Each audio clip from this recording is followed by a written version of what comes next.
you just have to use this, right? You just have to hold this part properly. Yeah, better?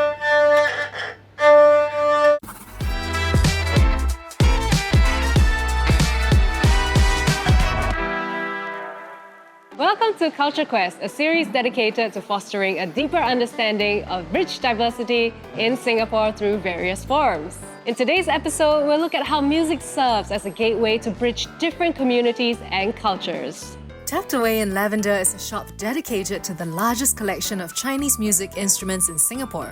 In today's Culture Quest, we are here at Eight Tones Music School to find out a little bit more about traditional Chinese music. Let's go! We started with a group of people at the very beginning. The Chinese music scene in Singapore for traditional instruments isn't as vibrant as I thought it could be. So I wanted to give people more chance of playing different instruments. Every instrument, it actually has a history, how it came about and the sound of it. You know, why does it produce this sound and why does it produce that sound? So learning an instrument really is quite holistic. Your brain development, as you know, from young you grow, you really feel that, actually you understand how to control your body better. You learn to relax also. You know how to be clear-minded. You could actually produce very soothing and easier sounding sound. Also another thing I realized, some people actually want to learn Chinese traditional instruments because they want to improve on their Mandarin. So there are some terms and some words that you use. Actually, in Chinese traditional instruments, you use it in Mandarin.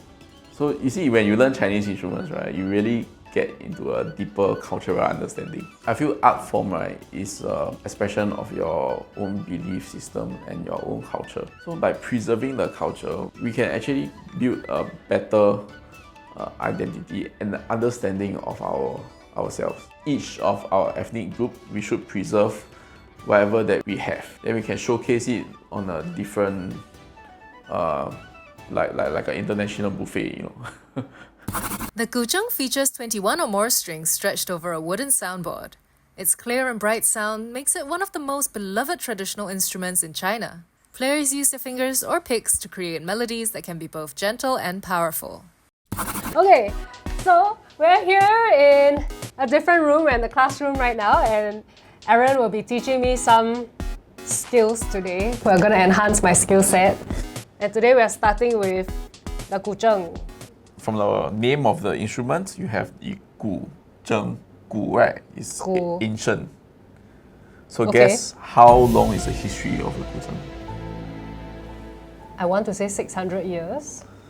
Okay. I think so. Nah, wrong. This has been around since the 5th century BC. So we are looking at 2,500 plus years. Since the warring states of China, warring, 战国时期. 战国时期. That's why they say this gu zheng, gu, ancient. And zheng is? Zheng is a zither. Oh, zither. Okay. Zither, yeah. Zither. So yes, Okay. Gu ancient and is okay. Yeah. ancient zither. Got it.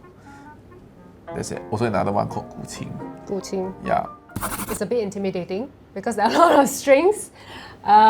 Yes. So take it away, Aaron. We need to learn how to strum with each finger first. Okay. Then today's objective is to learn how to play the go, tuo, mo, tuo. Go, tuo, mo, tuo. Yeah.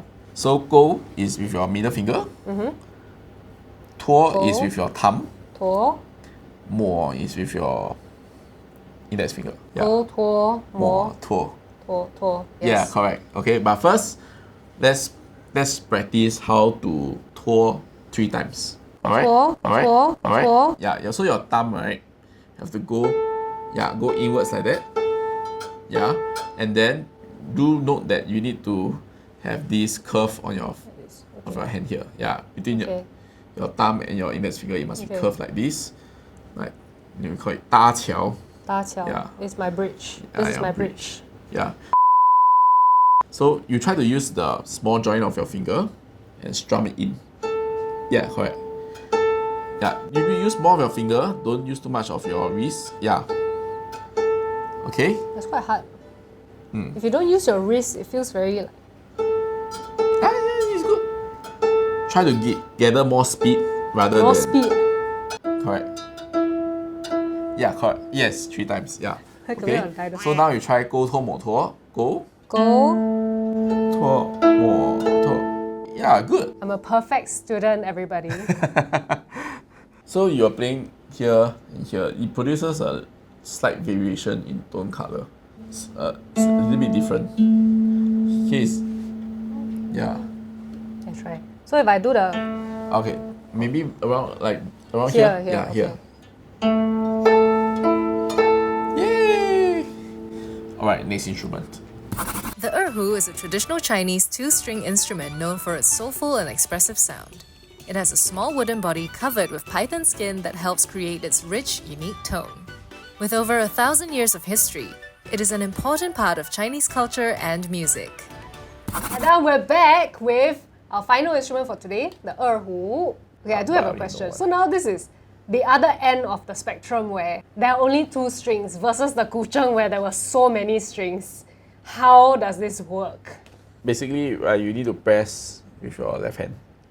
Your left fingers here. Yeah. So you stop the vibrations here. So for example, you press your first finger, right? Or you press your second finger. This is the amount of string that is vibrating. Yeah. The length of string. So the frequency changes as you go down. Yeah. Will you cut your finger? I feel like I will cut my finger on the strings. Let's just say you will be more likely to cut your fingers on the guitar than on the erhu. So you have to place the erhu on your lap, tuck it in, Tuck it in all the way. palm, face up. Yeah, just place it here nicely. Alright. Then your thumb goes over. Okay, don't you curve, just relax. Yeah. Then your hand goes down like that. Okay. Why do you use python skin for this? The thickness is just nice. That's why you don't use crocodile. Crocodile too thick. Oh. How to 4 finger? Yeah, can. How? Like that? Yeah, correct.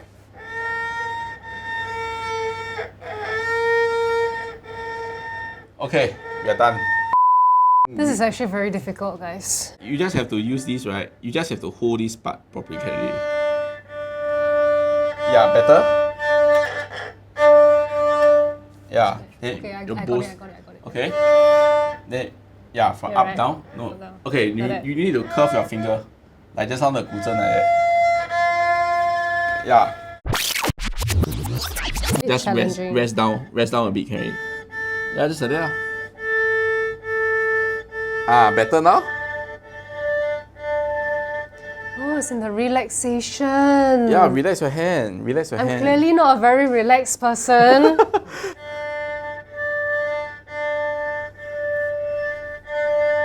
That's why when I tell people about learning something, right, it's always like how you relax your hand.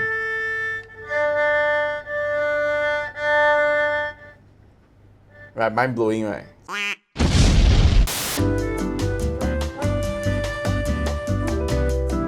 Okay, so we have tried out the guzheng and the erhu today, and they honestly require completely different skill sets, vastly different. You have your plucking of the guzheng and the bowing of the erhu.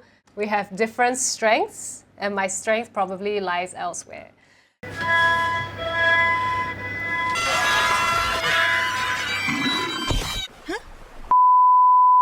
These Chinese instruments tell stories beyond culture. They also preserve our heritage and spirits.